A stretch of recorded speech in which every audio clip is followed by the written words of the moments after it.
Hey everybody, Dr. Ben here with another example problem. This one happens to be one of our recent pre-flight checks involving a baseball dropped from the edge of a roof, where a second baseball at the same time is shot vertically upward towards that roof. And the question is, does the ball dropped reach the ground first, or does the ball that's shot upwards reach the roof first? And we can see how people voted for this one first time around. Here are the results, and we'll discuss this one and see who's right. Turns out this is a great kinematics problem, a one-dimensional kinematics problem, and what I want to emphasize is that we can approach this one, even though it seems like it has no numbers in it, we can approach it exactly like the homework problems and other example problems we've done. So let's start by drawing a picture. What do we need? We need a roof, and we need the ground, and let's keep track of the motion of the objects we care about. So at some time t equals 0, there's a ball that's dropped from the roof. I'll call that ball A so that its initial velocity, VA0, is equal to 0. It's dropped from rest. And there's a ball that starts out down at the bottom, and it's shot upwards with some initial velocity that I'll call VB0, because that's a ball B, and we do not know what that initial velocity is. Alright, let's label our coordinate system.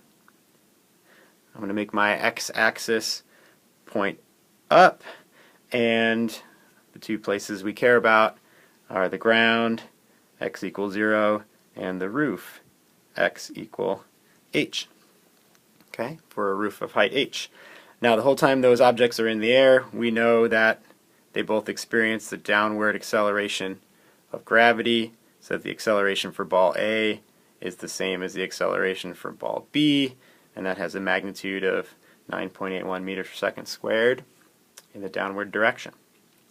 Alright, so that's our picture at the start. At some time TA, which is greater than 0, we've got another version of the picture we could draw. We know that's the time, or at least we'll say that that's the time at which ball A reaches the ground, and so right before it hits the ground it's traveling at some speed, so I'll call that VA final, the final speed of ball B, and we do not know what that is.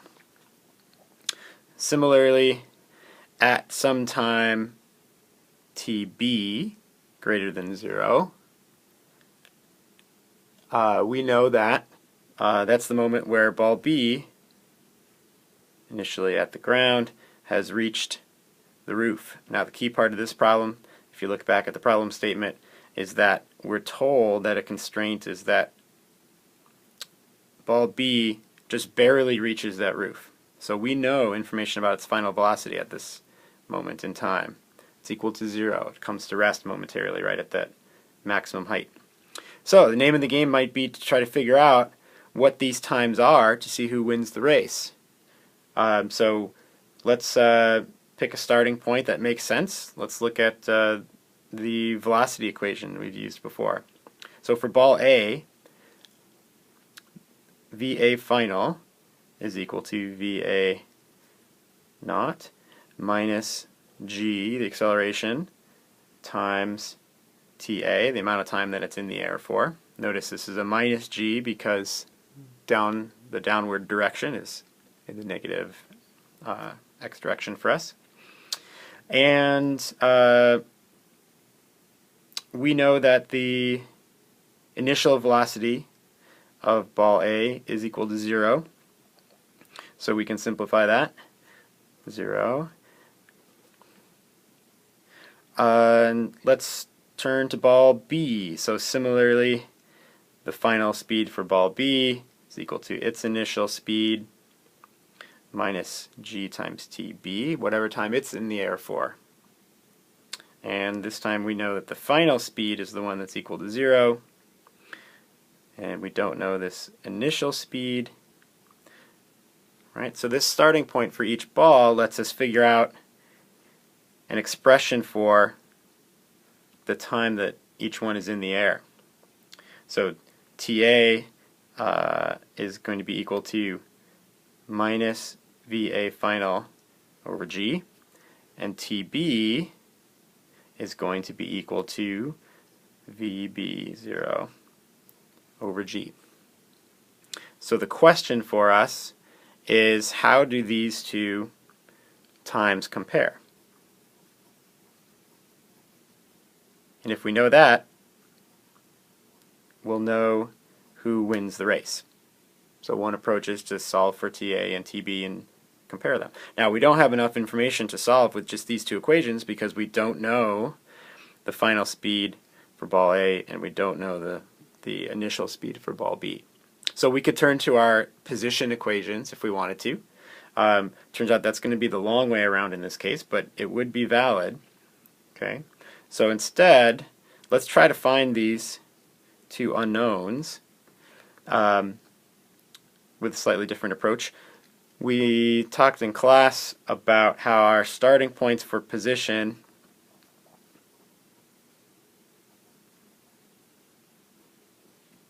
and velocity, the equation we just used, can be combined algebraically. You can play around with that, manipulate that to get another equation that perhaps some of you have used before, the equation that relates the squares of the initial and final velocities to the acceleration that you've got. It still has to be constant acceleration, just like the condition that we need to be true to use these equations. But time has been removed, and this is delta x. This is some distance that's covered in that amount of time. So let's use this, and actually I'm just going to rearrange this to say v final squared minus v initial squared is equal to 2a delta x. Now this is a statement that's going to be true for any object undergoing constant acceleration, and we can use this, look at this equation for both ball A and ball B. Now look at the acceleration right here. The magnitude of the acceleration that ball A has is the same as the acceleration for ball B.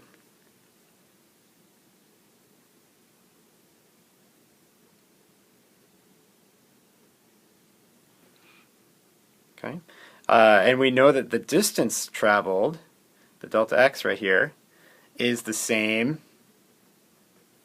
for balls A and B as well, right? Because one is going from the roof to the ground and the other is going from the ground to the roof.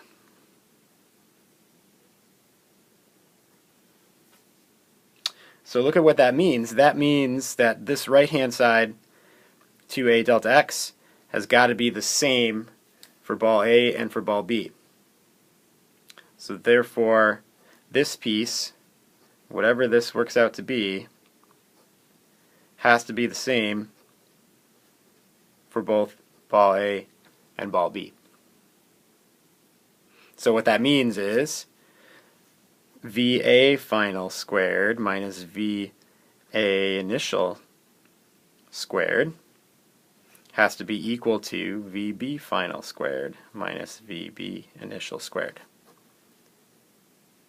Okay, now we know that the initial velocity for ball A is 0 and the final velocity for ball B is 0. So what that means is that the square of VA final has to be equal to the square of VB final.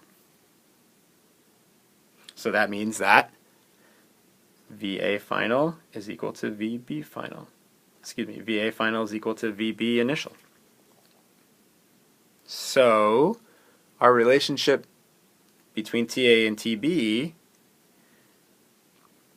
which depends on knowing those two speeds, we can see from those that TA and TB end up being the same amount of time. Okay, so the results of the vote here, the majority was correct. It is in fact a tie, and the conclusion that we can reach here, final thought for this problem, is that what we just discovered is that projectile motion is symmetric. If ball A starts from rest at the top of the roof and travels some distance, then the change in its velocity is going to be the same over that trip as ball B is going to experience in traveling the same distance if it ends up at a speed of 0, given that we know the acceleration for those balls happens to be the same for both those trips. Okay, so projectile motion is symmetric, and we'll see in other example problems that we do how that is a helpful concept to keep in mind. Alright, hope you found this discussion of this pre-flight check helpful. Until next time.